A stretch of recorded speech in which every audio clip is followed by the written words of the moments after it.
From KUNC and the NPR network, this is In The NoCo. I'm Erin O'Toole. Folks in Colorado have seen a barrage of evacuation notices and news updates in recent weeks about 4 major wildfires along the Front Range. On today's show, we wanted to get a glimpse of a wildfire from a fire chief's perspective, from the first plumes of smoke to when evacuees return home. Rob Stumpf leads the Lyons Fire Protection District. He and more than 200 firefighters spent days working to contain the Stone Canyon fire near Lyons. That blaze sparked on July 30th. The fire triggered evacuations. It burned 5 structures and is linked to 1 death that's under investigation. Crews battled the Stone Canyon fire for 5 days until Sunday, when they announced it was fully contained. Stumpf talked with me on Wednesday on his phone from the firehouse in Lyons. He's worked on many wildfires in his 27 years as a firefighter.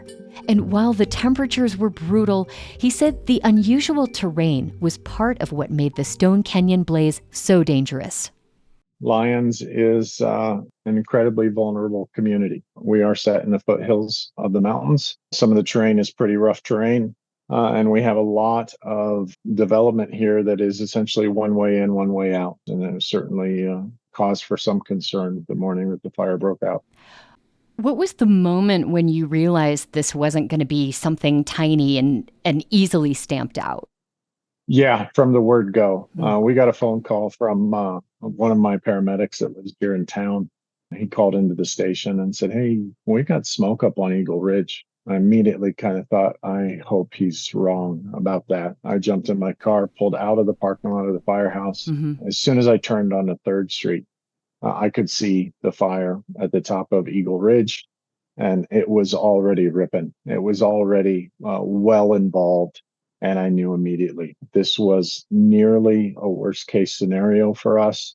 I knew it was going to be a problem. Yeah. I had my assistant chief jump in the car with me, and we hauled up to Stone Canyon Road and drove till we found fire and started setting up the incident command structure. Well, Rob, with the fire coming so close, I'm wondering, how did you and your crews protect each home? Yeah, so with structural protection, essentially we're assigning a unit to a house or a grouping of houses. But these guys are doing things like turning on lawn sprinklers and garden hoses. Oh. They're clearing away stacks of firewood that are close to the house. It looks kind of silly to see it, but in some cases they're picking up patio furniture and chucking it into the, quite some distance from the house. You're trying to remove any and all potential fuel sources away from the structure in hopes that we can set up a means by which we sort of coax and encourage the fire to go around the house instead of straight into the house. When you're spending multiple days on a fire like this, especially in this heat, I'm curious how crews stay hydrated and fed and Sure. Also rested. That's important too. Yeah. The rest is probably the one that falls by the wayside the fastest. We were on the receiving end of a great deal of generosity from the community.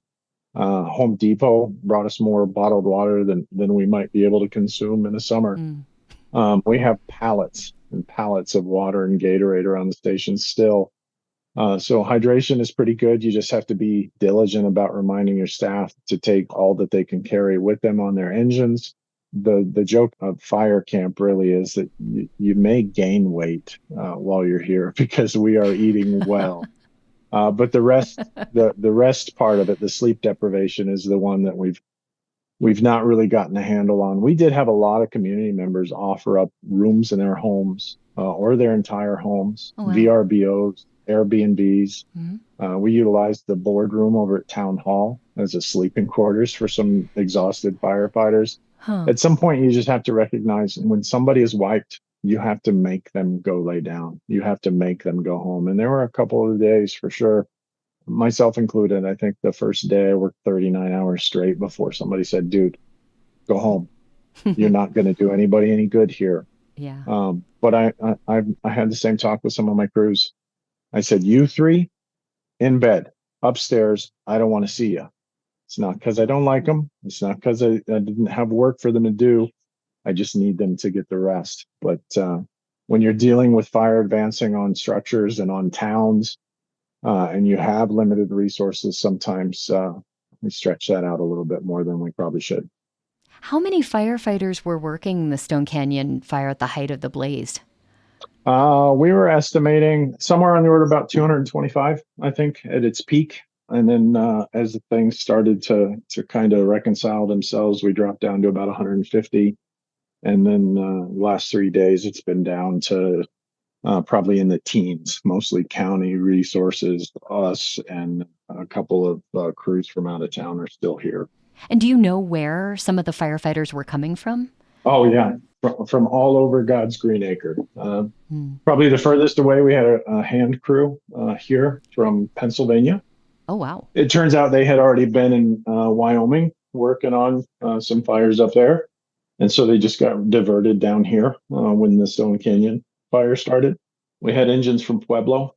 We had engines from Manitou Springs. We had an engine from down near Trinidad. It was probably the most humbling thing, and the thing that I've had the hardest time coming to grips with. Riding in a fire truck is cool, but not necessarily comfortable. And these guys, the guys from Pueblo drove 162 miles in a fire truck to help people they've never met before, to help a community that they may or may not have ever been to. It's humbling and it's remarkable. The Stone Canyon fire is now fully contained. I hear that news and feel relieved, Sure. but I'm wondering, what is the point where you start to breathe easier when you're managing a wildfire response? Yeah, things get easier as you start to see any degree of containment.